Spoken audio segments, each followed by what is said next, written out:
Olá, pessoal! Bem-vindos ao canal Fé, Filosofia e Cultura, onde nós abordamos assuntos relacionados à religião, à filosofia e à cultura de maneira geral. Meu nome é Caroline Zanardo. Eu gostaria de convidar você que não é inscrito no canal a se inscrever, ativar o sininho de notificações, compartilhar esse conteúdo com os seus amigos, deixar o seu like, o seu comentário, que são ações muito importantes para que o canal se torne cada vez mais relevante e alcance o maior número de pessoas possível. Muito obrigada a todos pela atenção.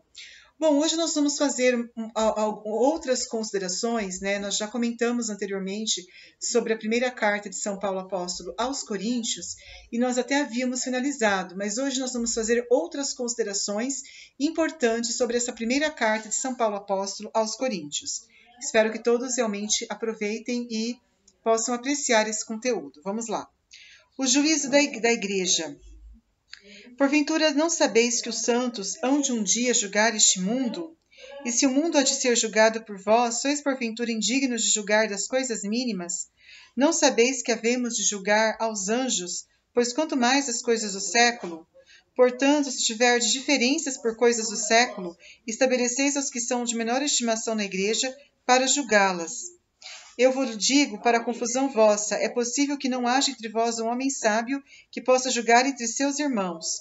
Mas o que se vê é que um irmão litiga com outro irmão, e isto diante de infiéis. Se já houver entre vós demandas de uns contra os outros, é sem controvérsia um pecado que cometeis. Porque não sofreis vós antes as injúrias? Porque não tolerais antes o dano? Mas vós mesmos sois os que fazeis a injúria, e os que causais o dano, e isto a vossos próprios irmãos. Acaso não sabeis que os iníquos não hão de possuir o reino de Deus? Não vos enganeis, nem os devassos, nem os idólatras, nem os adúlteros, nem os efeminados, nem os sodomitas, nem os ladrões, nem os avarentos, nem os que se dão a bebedices, nem os maldizentes, nem os roubadores hão de possuir o reino de Deus. E tais haveis sido alguns, mas haveis sido lavados, mas haveis sido santificados, mas haveis sido justificados em nome de nosso Senhor Jesus Cristo e pelo Espírito do nosso Deus. Tudo me é permitido, mas nem tudo me convém. Tudo me é permitido, mas eu não me farei, ninguém me farei escravo. Os manjares são para o ventre e o ventre para os manjares, mas Deus destruirá tanto aquele como a estes. E o corpo não é para a prostituição, mas para o Senhor, e o Senhor para o corpo. E Deus também ressuscitou o Senhor e nos ressuscitará a nós pela sua virtude. Não sabeis que os vossos corpos são membros de Cristo? Tomarei eu logo os membros de Cristo e falo-eis membros de uma prostituta? Não, por certo. Não sabeis, porventura, que o que se ajunta com a prostituta faz-se o mesmo corpo com ela? Porque serão, disse, dois em uma única carne. Mas o que está unido ao Senhor é o mesmo Espírito com ele.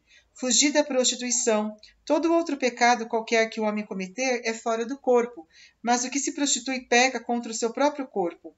Acaso não sabeis que os vossos membros são templos do Espírito Santo que habita em vós, o qual tendes por vô-lo haver dado Deus, e que não sois mais de vós mesmos? Porque vós fostes comprados por um grande preço. Glorificai, pois, e trazei a Deus no vosso corpo. Então aqui fala sobre essa questão de nós não nos comportarmos como as pessoas iníquas, as pessoas que não temem a Deus, as pessoas que se entregam aos prazeres, as pessoas que fazem coisas abomináveis, né? Aqui os devassos, os idólatras, os avarentos, os que se dão as bebedices, os maldizentes, os prostitutos, nenhuma dessas pessoas herdarão o reino dos céus.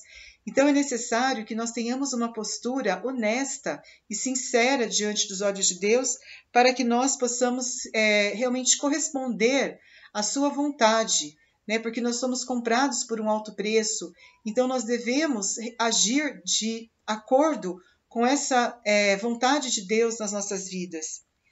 Então agora nós vamos falar sobre o casamento e o celibato. Pelo que pertence, porém, às coisas sobre que me escrevestes, digo que seria bom um homem não tocar em mulher alguma. Mas, para evitar a prostituição, cada um tem a sua mulher e cada um tem o seu marido. O marido pague à sua mulher o que lhe deve, da mesma maneira também a mulher ao marido. A mulher não tem poder no seu corpo, mas tem-no o marido. E também, da mesma sorte, o marido não tem poder no seu corpo, mas tem-no a mulher. Não vos defraudeis uns aos outros, senão talvez de comum acordo por algum tempo para vos aplicardes à oração, e de novo tomais a coabitar, para que não vos tente Satanás por vossa incontinência. Porém, eu digo-vos isto como uma coisa que se perdoa não por mandamento, porque quero que todos vós sejais tais como eu mesmo. Porém, cada um tem de Deus seu próprio dom, uns a verdade de uma sorte e outros de outra. Digo também aos solteiros e às viúvas que lhes é bom se permanecerem assim, como também eu. Mas se não têm o dom da continência, casem-se, porque melhor é casar-se do que abrasar-se. Mas aqueles que estão unidos em matrimônio, mando eu, senão o Senhor, que a mulher não se separe do marido. E se ela se separar, que fique sem casar ou que faça paz com seu marido. E o marido tampouco deixe a sua mulher. Pelo que toca, porém, aos mais, eu lhe digo, não, Senhor, que se algum irmão tem mulher infiel, e esta consente coabitar com ele, não a largue. E que se uma mulher fiel tem marido que é infiel, e este consente coabitar com ela, não largue a tal o seu marido.